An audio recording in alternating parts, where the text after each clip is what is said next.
Hi, my name is Marie Corfield. I'm a teacher across the street, and I wonder how your reforms are going to help the middle class when so many middle class teachers have been laid off this year, and so many middle class teachers are spending tons of money out of their pockets to supplement the budgets that were cut so that they can buy supplies. And so many parents are having to outlay more and more money now for programs that were originally paid for by the school districts. And I'd also like to say, New Jersey has some of the best schools in the country.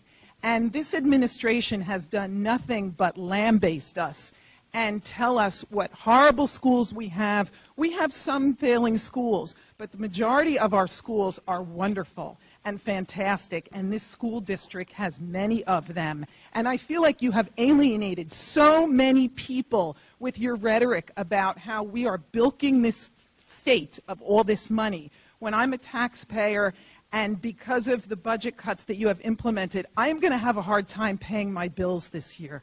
Well, a few things. First of all, I have not lambasted the public school system in the state of New Jersey. What I have lambasted, well, listen, let's start with this. I stood here, and very respectfully listened to you. If what you want to do is put on a show and giggle every time I talk, well, then I have no interest in answering your question. So if you'd like to...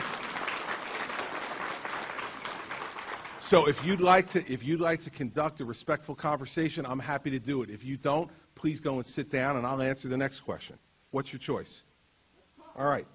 First, the cuts that we made this year were the result of a loss of $1 billion in federal aid that was used as a one-time hit to artificially boost education funding in New Jersey. I didn't have that $1 billion to spend. President Obama sent it one time, and John Corzine spent it all in 1 year, in his re-election year. So I had a $1 billion hole to fill in the state education budget with declining state revenues. Despite that, I only cut $820 million from the budget, which means that we spent an additional $280 million in state tax funds on K-12 education, more than was spent by John Corzine in the year before. So this idea that somehow I cut the state's support of K-12 education is wrong.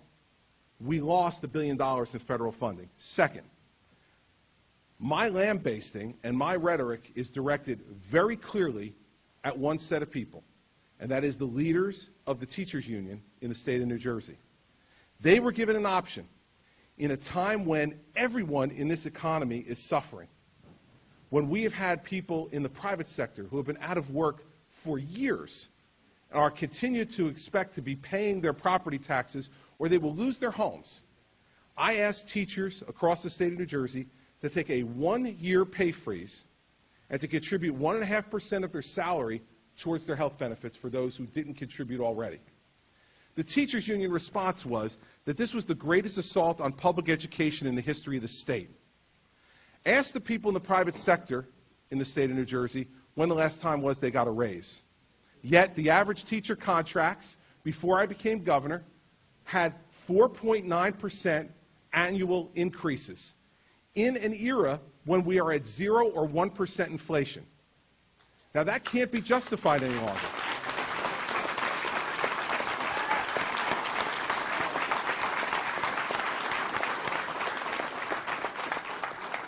Next, the health benefit costs in the state of New Jersey for everyone in this room are out of control. And if you look at it, the federal government for federal employees pays 66% of the cost of the health benefits for their employees. The state of New York pays 83% of the health costs for their employees. In the state of New Jersey, overall for all employees across the board, we pay 92% of the cost of the health insurance for every one of our public employees. And among teachers, the overwhelming majority of teachers in the state of New Jersey pay nothing towards their health insurance premiums for full family medical, dental, and vision coverage, and for benefits that do not just continue during employment, but if they stay employed long enough, for benefits that continue for life. Now listen, maybe those promises were appropriate to make decades ago. They're unaffordable now. And so my ask was a 1.5% contribution. And I was told that I was destroying public education in New Jersey to ask teachers to make that contribution, 1.5% of salary, which for the average teacher who makes $55,000 in New Jersey, you're talking about $750 a year for full family medical coverage. Now, my point to you is this.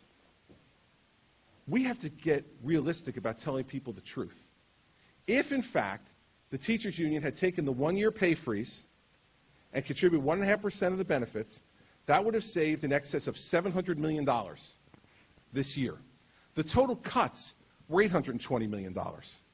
So now we say to ourselves, who's really to blame for teachers having to pack up their boxes and not come back to school in September, the ones who were laid off? The teachers union made a decision. They would rather stand by their current contracts and make no compromise despite our awful economic circumstances, and they allowed members to be laid off. There would not have been anywhere near the amount of layoffs if a pay freeze was taken. And instead, school boards can't negotiate positions, and you should know that as an attorney. They can't. So even if the school district, even if the union accepted a pay freeze, the school board could turn around and say, we're still going to lay you off, and we're going to use that money somewhere else. And guess what? So many districts well, do no, it. and guess what? That is not the truth at all.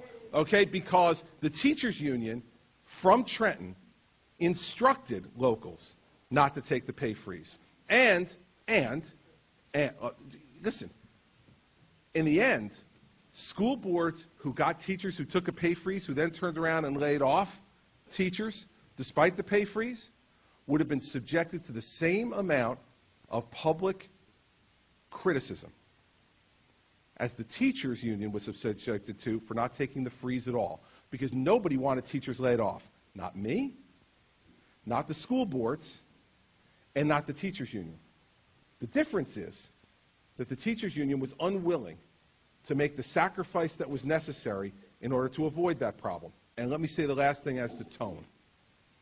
You know, I'm very direct, and I'm going to say exactly what I think. And sometimes you can agree with it, and sometimes you'll disagree with it. That's who I am. But let me say this. I never stood up and prayed for the death of the president of the teachers union. Yet, the head of the teachers union in Bergen County sent out an email encouraging his members to pray for the death of the governor. And when I confronted the head of the teachers union about that, I said this to her. If a member of my staff had sent an email, even in jest, about praying for the death of the head of the teachers union, there would have rightfully been 5,000 teachers on the front steps of the State House demanding that I fire that person. And when I asked for the head of the teachers union to demand the resignation of that leader, they said no. Well, let me tell you something. If anybody who worked for me demanded the death of a leader of an organization in this state and asked for people to pray for it, I would have sent that person out the door before those 5,000 people ever got on the front steps. Yet, that person is still the head of the Bergen County Education Association. So if you want to talk about tone and who's doing what to who in this argument, I think that's not useful. But, it goes both ways. Well, let me tell you, you bet it does. Because you know what? If they're going to be out there praying for my death, then I'm going to say exactly what I think as well and not put any varnish on it either. So that's what we have to do.